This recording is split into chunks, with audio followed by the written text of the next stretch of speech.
नमस्कार दोस्तों, आप सभी का एक और नए वीडियो में स्वागत है। आज के इस वीडियो में डिस्कस करेंगे हम एलिटकॉन इंटरनेशनल लिमिटेड के बारे में। फ्रेंड्स, फिर से गिरावट। आखिर ये कैसी कंपनी है? ये क्या कर रही है? ऐसी अप डाउन करेगी तो क्या बिजनेस करेगी? लेकिन दोस्तों, उससे पहले एक बात मैं बोल दूं आपको, यहाँ पे बिजनेस काफी हद तक बेहतर कर रही है। ये सब रिजल्ट के बाद का है यहाँ पे। लेकिन एक अच्छी अपडेट ये है कि चलो, बीते कल की क्लोजिंग थी यहाँ पे, सॉरी परसों की, 169 की। तो क्या लगा था कि 170 पार, 171 को पार हो सकती है। बिल्कुल हुई। ऑल ओवर 179 को पार हुई। 10% की जंप आया था कंपनी में एक दिन में यहाँ पे। लेकिन दुख की बात तो यही है कि वही 10% गिर के 5%, 8% गिरावट हो चुकी है। सिर्फ और सिर्फ 2-2.5-3% की गिरावट रह चुकी है। आखिर ये कंपनी क्या कर रही है? क्या बिजनेस करेगी? बाय द वे, फ्यूचर में क्या करेगी? 50 हाई कितना है, लो कितना है, वॉल्यूम कितना हो रहा है, गुड न्यूज़ बैड न्यूज़ क्या है, यहाँ पे सारी अपडेट इस वीडियो में डिस्कस करने वाले हैं दोस्तों। हम आपके साथ यहाँ पे। अगर आप भी वीडियो को पहली बार देख रहे हो, लाइक कर देना। चैनल बनाए हो, सब्सक्राइब कर देना। यहाँ पे सबसे पहले मैं आपके सामने कोई डेटा ओपन करूंगा, उसको देख के आप बोलो कि यार वाक्य में यार बात तो सच है यार। यहाँ पे देख लो, एलिटकॉन इंटरनेशनल लिमिटेड ने पेश किए मजबूत Q2 नतीजे। 538% की जबरदस्त तेजी आई कंपनी में। तो ये कहीं ना कहीं एक अच्छी बात है कि यार वाकई में कंपनी में यार बहुत बड़ा जंप आया है यहाँ पे। मुझे तो लग रहा है कि सारे रिकॉर्ड कंपनी यहाँ पे तोड़ के रख दिए हैं, ये भी काफी टाइम के बाद। यहाँ पे अपडेट पढ़ो और आगे यहाँ पे कंपनी ने बोला है कि मुनाफा ग्रोथ, सेल्स ग्रोथ, मुनाफा भी 2 गुना से ज्यादा रहा है हमें। तो ये कहीं ना कहीं एक अच्छी बात है। अब पढ़ो कंपनी एलिटको इंटरनेशनल लिमिटेड ने Q2 फाइनेंशियल 26 में रिकॉर्ड 3538% की ग्रोथ, सेल्स ग्रोथ और 128% प्रॉफिट जंप दर्ज किया है। कंपनी ने 6 महीने की FMCG सेगमेंट में तेजी से अपनी पकड़ मजबूत कर रही है। यानी कि कंपनी की तरफ से अनाउंसमेंट ये हो रहा है कि कंपनी जिस सेगमेंट में काम कर रही है उसकी डिमांड मार्केट में बढ़ रही है। और अगर यही डिमांड चलेगी तो ये कंपनी बहुत जल्द इंडिया की नंबर 1 कंपनी बन सकती है, क्योंकि धीरे धीरे मजबूत पकड़ कर रही है कंपनी अंदर अंदर। तो फिर तो कुछ बड़ा प्लान ही होगा कंपनी का। यहाँ पे आगे पढ़ो आप, यहाँ पे रेड मोर पे भारत की तेजी से उभरती FMCG company global state company Elitco international limited ने वित्त वर्ष 26 के दूसरी तिमाही में जबरदस्त प्रदर्शन किया है। कंपनी के नतीजे केवल उम्मीदों से बेहतर रहे, बल्कि इसने अपने ग्रोथ मॉडल और एक्सपेंशन स्ट्रेटजी की ताकत भी दिखा दी है। सितंबर 25 को समाप्त तिमाही के लिए एलिटकॉन की सेल्स में 538% की वृद्धि दर्ज की गई है, जबकि नेट प्रॉफिट PAT 2 गुना से ज्यादा बढ़ा है।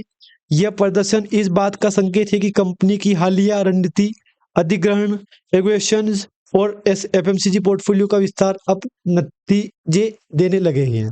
तो कहीं ना कहीं ये अच्छी बात है कि यार चलो, कंपनी ने रिकॉर्ड तोड़ तिमाही प्रदर्शन किया है यहाँ पे और एक शुरुआत कर दी है।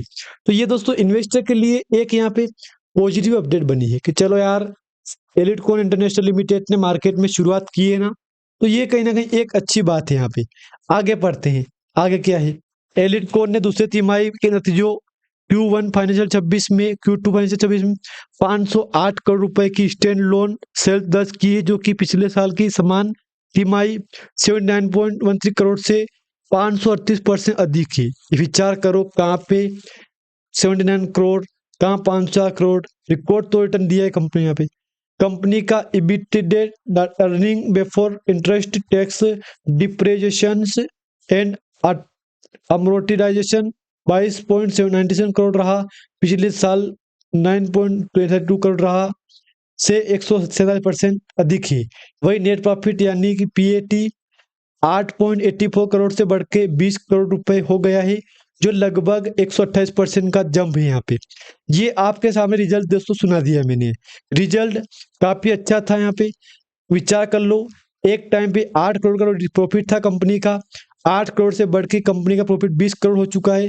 यानी कि सारे रिकॉर्ड पार हो चुके हैं दोस्तों। कंपनी की तरफ से सारे रिकॉर्ड पार कर दिए हैं। मुझे तो लग रहा है कि अब ये कंपनी रुकने वाली नहीं है यहाँ पे, क्योंकि धीरे धीरे धीरे धीरे काफी अच्छी ग्रोथ दिखाई है यहाँ पे। और मैंने आपको बोल ही दिया है, अगर यही माहौल चलेगा तो ये कंपनी आने वाले टाइम में सभी को पीछे रख सकती है यहाँ पे।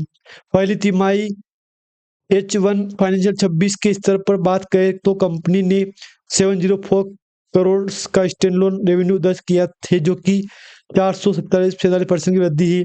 पीएटी 40 करोड़ रुपए पहुंच गया, जो पिछले साल की तुलना में 302% 203% की बढ़ा था। कंसोलिडेट स्तर पर भी मजबूत है। कंसोलिडेट आधार पर कंपनी की तस्वीर और भी शानदार रही है। एलिटकॉन की कुल बिक्री 2195.86 करोड़ रही है, जो पिछले तिमाही 524 करोड़ से 318% ज़्यादा है। और पिछले वर्ष की अंतिम तिमाही 313.89 करोड़ से 600% ज़्यादा है। इतना ही नहीं, कंपनी ने सिर्फ 6 महीनों में 37-39% करोड़ की बिक्री कर ली है, जो फाइनेंशियल 25 की पूरी वार्षिक आय 551% करोड़ 578% अधिक है यहाँ पे। यानी कि दोस्तों कंपनी ने जो Q2 का रिजल्ट पब्लिश किया है ना, उसमें कोई नई बात नहीं है कि सिर्फ और सिर्फ कंपनी ने अपना रिजल्ट ईयरली बेस का मजबूत दिया है। ईयरली बेस देखो, क्वार्टरली बेस देखो, लेकिन जंप तो है यहाँ पे। और जंप भी सारे रिकॉर्ड पार कर दिए। जंप में इतना बड़ा जंप आपको देखने को मिला है। और दोस्तों मुझे तो लग रहा है कि अब ये कंपनी रुकने का नाम नहीं लेगी, क्योंकि धीरे धीरे धीरे धीरे एक नई हिस्ट्री कंपनी ने यहाँ पे क्रिएट कर दी है। बाकी अगर आपके पोर्टफोलियो में स्टॉक पड़ा है दोस्तों, तो मैं तो आपको यही कहूँगा, जल्दबाजी मत करना। धीरे धीरे धीरे धीरे कंपनी मार्केट में शानदार यूटर्न ले रही है। अगर आपको यहाँ तक जानकारी अच्छी लगे तो लाइक कर देना। अगर चैनल पर नए हो सब्सक्राइब कर देना। आप यहाँ पे मैंने क्या बोला आपको, अगर तेजी आई होगी कंपनी में, वॉल्यूम में जंप आया होगा, सबसे पहले वॉल्यूम देख लो आप यहाँ पे। वॉल्यूम परसों के मुकाबले कल अच्छी तेजी थी वॉल्यूम में यहाँ पे, तो ये देख लो, देख लो है कि नहीं यहाँ पे। मतलब वॉल्यूम में शुरुआत हो चुकी है। 8.5 करोड़, 8.5 लाख, 9.5 लाख के आसपास का वॉल्यूम बनाए बीते कल 7 नवंबर को। डॉक्यूमेंट पे क्लिक करूंगा मैं, तो अपडेट वही है कंपनी के ऊपर कि डिविडेंड अनाउंसमेंट किया है, उसका अनाउंसमेंट। एक और अपडेट है यहाँ पे, read the regulation 47 of the SEBI LODR, regulation 18 SEBI LODR way enclose the copy of the advertisement published of November 7 को अनाउंसमेंट किया 7 नवंबर को। तो कोई खास इसका हमारे काम का अपडेट नहीं है। जो काम का था मैंने आपके साथ दोस्तों शेयर कर दिया है। एक बार चाहो तो कंपनी की शेयर होल्डिंग देख लो यहाँ पे। प्रोमोटर के पास 59% की स्टेक पड़ी है, एफआई के पास 38% की, पब्लिक के पास बहुत कम है यहाँ पे। तो कहेंगे पब्लिक को कोशिश करना चाहिए अपनी स्टेक बढ़ाने के लिए यहाँ पे। बाकी प्रमोटर के पास भी 50% 60% पड़ी स्टेक यहाँ पे, यानी कि ये बहुत बड़ी स्टेक है यहाँ पे। बाकी मैंने बोल ही दिया है दोस्तों, अगर जानकारी आपको अच्छी लगे तो वीडियो को लाइक कर देना। अगर चैनल पे नए हो आप दोस्तों, तो प्लीज सब्सक्राइब भी कर देना यहाँ पे।